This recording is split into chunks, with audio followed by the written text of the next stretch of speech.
Benyamin Netanyahou promet d'intensifier ses frappes contre le Hamas. Israël a déjà mené 160 raids sur Gaza la nuit dernière. On déplore une trentaine de morts côté palestinien.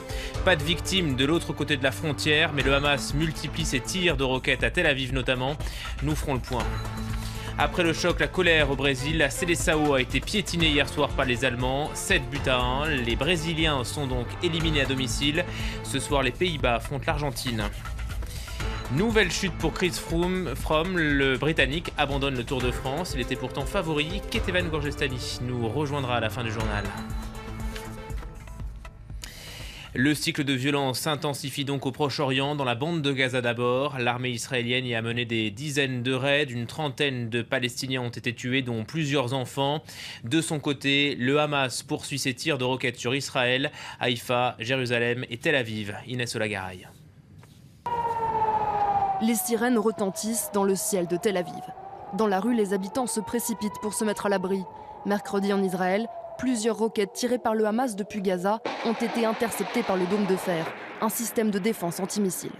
Ici à Nez Ziona, ce morceau de roquette est tombé sur la route après avoir été stoppé en plein vol. Nous avons envoyé un message de désescalade aux islamistes du Hamas pour qu'ils arrêtent de tirer des roquettes. Mais ils ont continué. Maintenant, nous allons agir. Les forces de défense israéliennes vont prendre les mesures nécessaires pour que le peuple israélien cesse de vivre dans la peur. Dans la nuit de mardi à mercredi, l'aviation israélienne a mené 160 raids sur la bande de Gaza, visant des rampes de lancement, des tunnels et les quartiers du Hamas. Les bombardements ont repris mercredi matin. Plusieurs enfants ont été tués dans l'est de la ville de Gaza. Depuis le début de l'offensive israélienne lundi soir, les raids ont fait près de 40 morts. Il est temps que la communauté internationale et plus spécifiquement le Conseil de sécurité prennent leurs responsabilités pour garantir la protection de notre peuple. Nous irons voir toutes les institutions et organisations internationales pour faire en sorte d'arrêter cette agression. Le gouvernement palestinien fera tout son possible pour répondre aux besoins de son peuple. Ban Ki-moon, le secrétaire général de l'ONU, a appelé les deux camps à la retenue. Israël, de son côté, a annoncé qu'elle allait durcir ses opérations dans les jours à venir. Pour l'instant, l'opération Bordure Protectrice se limite à des raids aériens, mais une intervention au sol n'est pas exclue à Gaza. Alix Le Bourdon. Des soldats et des tanks israéliens aux abords de la frontière avec la bande de Gaza. Après les nombreux raids aériens de la nuit de mardi à mercredi, l'image fait craindre l'imminence d'une attaque terrestre. L'État hébreu a déjà rappelé 40 000 réservistes. 1000 d'entre eux vont être déployés immédiatement. Il est probable que nous devions ajouter une opération terrestre. C'est une option, qu'il s'agisse d'une occupation militaire ou d'une simple entrée. En janvier 2009, la dernière incursion terrestre d'Israël sur la bande de Gaza avait duré 3 semaines et tué 1300 Palestiniens et 13 Israéliens. Une offensive aérienne avait suivi en 2012. Il y a un fait basique qu'il nous faut souligner. Pourquoi nous retrouvons-nous à nouveau dans le même type de scénario que nous avons déjà vécu 2 fois auparavant? Parce que rien n'est réglé. Nous allons d'une trêve à une autre, mais sans solution politique. C'est le problème de base.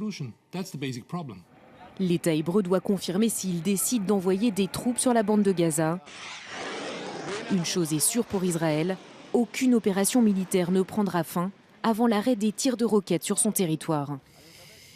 Et cet après-midi, 5 nouveaux Palestiniens ont été tués après une frappe sur une maison à Gaza. Gauthier Ribinski nous a rejoint en plateau. Bonjour Gauthier. Bonjour. Finalement, on assiste à quoi? Une nouvelle guerre? Écoutez, au risque de vous surprendre, je dirais qu'on est encore dans la dissuasion. Je dis ça sans minimiser les pertes humaines qui sont évidemment dramatiques, mais on est encore dans la dissuasion dans la mesure où il n'y a pas d'opération terrestre et que la volonté, l'intérêt de Benyamin Netanyahou est en quelque sorte de détruire un certain nombre d'infrastructures du Hamas, mais non pas de mener une opération qui aurait pour but finalement un effet pervers, un effet contraire, qui serait de remettre en selle le Hamas, de lui redonner une popularité qu'il a perdue, y compris à Gaza. Et donc il y a une grande prudence du côté israélien, même si, encore une fois, je le dis avec insistance, il y a des morts, il y a des enfants qui sont tués, mais on n'est pas pour l'instant encore dans l'optique d'une opération guerrière au sens scientifique, entre guillemets, du terme. Il y a plutôt la volonté de montrer qu'Israël est capable de frapper très fort et qu'il ne le fait pas encore, mais que s'il le fait, à ce moment-là, ça sera pour annihiler, pour faire table rase du Hamas. Alors, est-ce qu'une intervention au sol est une hypothèse crédible? Est-ce que les Israéliens ont intérêt à intervenir dans la bande de Gaza? Il y a plusieurs paramètres. Il y a le paramètre tout d'abord de l'opinion publique qui a été chauffée à blanc et qui d'ailleurs elle-même s'est livrée à des paroles, s'est adonnée à des paroles racistes absolument inacceptables. Mais cette opinion, qu'est-ce qu'elle veut? Elle a élu Netanyahou pour une chose, pour qu'il assure la sécurité. S'il n'assure plus la sécurité, elle va se tourner vers l'extrême droite de Avigdor Lieberman, par exemple, de Naftali Bennett, et à ce moment-là, Netanyahou perd. Donc il faut bien qu'il suive cette opinion, même s'il pense profondément que cette opération coûtera beaucoup plus à Israël qu'en réalité une opération limitée comme c'est le cas jusqu'à maintenant. Et puis de l'autre côté, encore une fois, le Hamas. Le Hamas, si on le remet en selle, eh bien c'est une mauvaise opération pour Israël. Et si on anéantit le Hamas, eh bien là on favorise encore pire, c'est-à-dire le djihad islamique. Donc vous voyez, la quadrature du cercle, elle est compliquée. C'est pas si simple. Merci beaucoup Gauthier Rybinski. En bref, il y a 3 ans naissait un nouveau pays, le Soudan du Sud. Des célébrations ont eu lieu ce mercredi dans la capitale Djouba. On est loin de la liesse de juillet 2011. Depuis, le jeune pays a été traversé par une guerre qui a fait des dizaines de milliers de morts. Elle oppose l'armée aux rebelles de Riek Machar. 4 millions de personnes sont désormais menacées par la famine. Le Japon sous la menace, cette fois 90% du territoire est en alerte. Le typhon s'approche des principales îles du pays. Pour l'heure, c'est l'extrême sud qui est balayé par la pluie et les vents violents, vous le voyez. La présidentielle en Indonésie qui tourne à la confusion. Les 2 finalistes revendiquent la victoire. D'un côté, l'ex-général Prabowo et le gouverneur de Jakarta, Joko Widodo. Un scrutin essentiel pour la première économie d'Asie du Sud-Est. Alex Turnbull. 2 candidats, 2 vainqueurs. Joko Widodo et son rival Prabowo Subianto n'auront attendu que quelques heures avant la fermeture des bureaux de vote pour annoncer chacun leur victoire. Et ce, avec près de 2 semaines d'avance sur les résultats officiels. Seulement, les sondages de sortie d'urne considérés comme fiables en Indonésie donnent à Widodo une avance confortable. D'extraction modeste, lui qu'on surnomme Jokowi s'est forgé une solide réputation de démocrate et à la tête de l'État de Jakarta, son bilan fait de lui un réformateur déterminé à lutter contre la corruption. S'il est élu, Jokowi deviendrait le premier président sans lien direct avec la junte militaire au pouvoir avant 1998. Subianto, lui, en était l'un des piliers. Militaire de carrière déployé au Timor oriental dans les années 70 et impliqué sur place dans les violences contre les civils, l'ancien gendre du dictateur Suharto aura mené campagne avec un projet résolument nationaliste, persuadant une bonne partie de la population que l'Indonésie avait besoin d'un chef rigoureux. 2 personnalités diamétralement opposées donc, pour un électorat fracturé et divisé. Je soutiens Jokowi. J'espère que l'Indonésie va changer. En regardant sa personnalité, on voit qu'il est honnête, simple et qu'il vient du peuple. Je pense que Subianto est meilleur parce qu'il est réfléchi, intelligent, il a de l'expérience. Il est aussi très généreux avec le peuple. Le dépouillement des bulletins a démarré, mais pas de résultat attendu avant donc au moins 2 semaines. Le futur président ne prendra ses fonctions que le 1er octobre prochain. C'est ce qu'on appelle une déculottée. Le Brésil se réveille sonné par le match de la veille. La Seleção a encaissé 7 buts de l'Allemagne. Score final 1-7. C'est du jamais vu en demi-finale de Coupe du Monde. Une défaite largement commentée, analysée, mais surtout détournée par les internautes. Vous voyez cette revue de web avec Perrine Bonnet. 35,6 millions. Le record de tweets a été battu hier soir. Et pas sûr que cela console les Brésiliens. Jugez plutôt.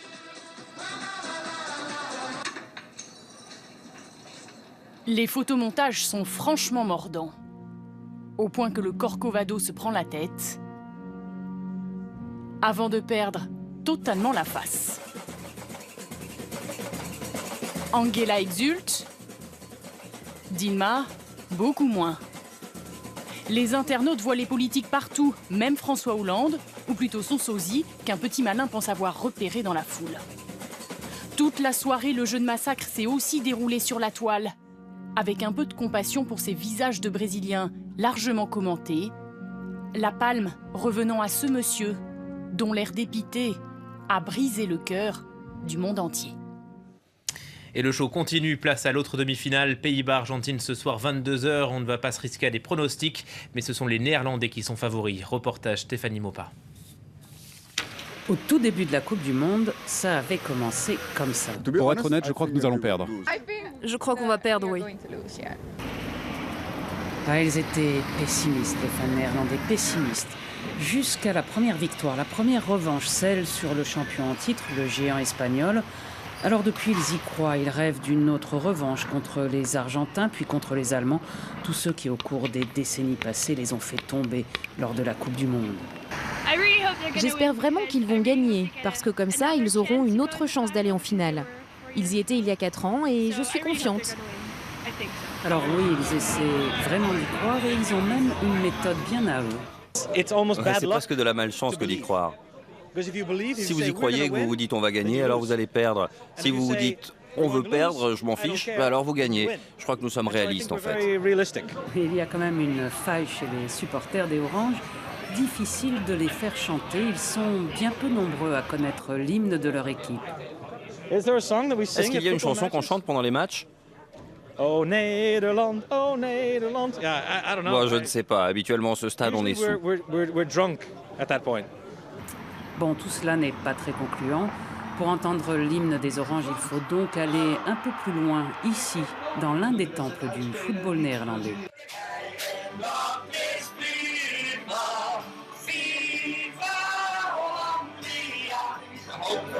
J'espère que la France nous regardera contre l'Argentine, bien sûr. Ça va être dur, mais je le promets, on va gagner. Autre séisme, toujours en sport, Chris Froome abandonne le Tour de France. On vient de l'apprendre, le coureur a une nouvelle fois chuté cet après-midi. Bonjour Ketevan Gorgestani. Bonjour. Le Britannique était pourtant favori. Oui, c'était le grand favori de ce Tour de France 2014. C'est le champion en titre, comme vous l'avez dit. Et il est tombé, il n'est pas tombé qu'une seule fois. Il était déjà tombé mardi, s'était déjà fait mal au poignet. Et donc, on s'attendait déjà à ce que ça soit difficile pour lui, notamment sur les pavés de cette 5e étape. Mais en fait, il n'est même pas arrivé au pavé, il est tombé une première fois, c'était aux alentours du 30e kilomètre.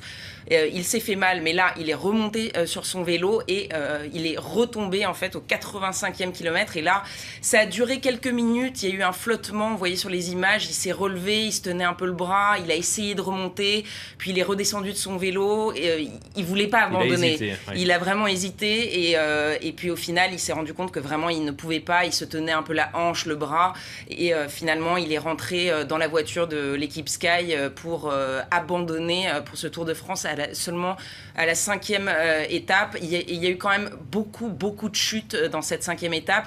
Vraiment des conditions météo absolument atroces, beaucoup de pluie et du coup des chaussées très glissantes. Il devait y avoir 9 sections pavées sur cette 5e étape. Ils en ont déjà annulé 2 pour réduire ces pavés à cause justement de la météo et des chaussées très glissantes. On a vu vraiment plein de coureurs. Dès qu'il y a un virage, il y a des coureurs qui tombent.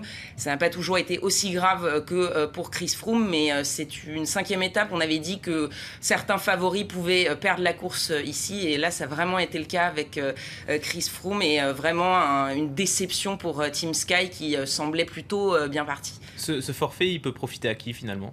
Ce forfait, il peut profiter notamment au grand rival, à l'autre grand favori de cette course qui était Alberto Contador, mais aussi à Vincenzo Nibali qui est actuellement le tenant du maillot jaune de leader. On verra, bien sûr, là il y a encore les pavés qu'il faut franchir, donc là encore il peut y avoir des surprises avant la fin de cette étape. Voilà, Chris Froome qui abandonne le Tour de France. Merci beaucoup Ketevan Gorgestani. On referme avec vous ce journal et je vous retrouve dans un quart d'heure. À tout à l'heure.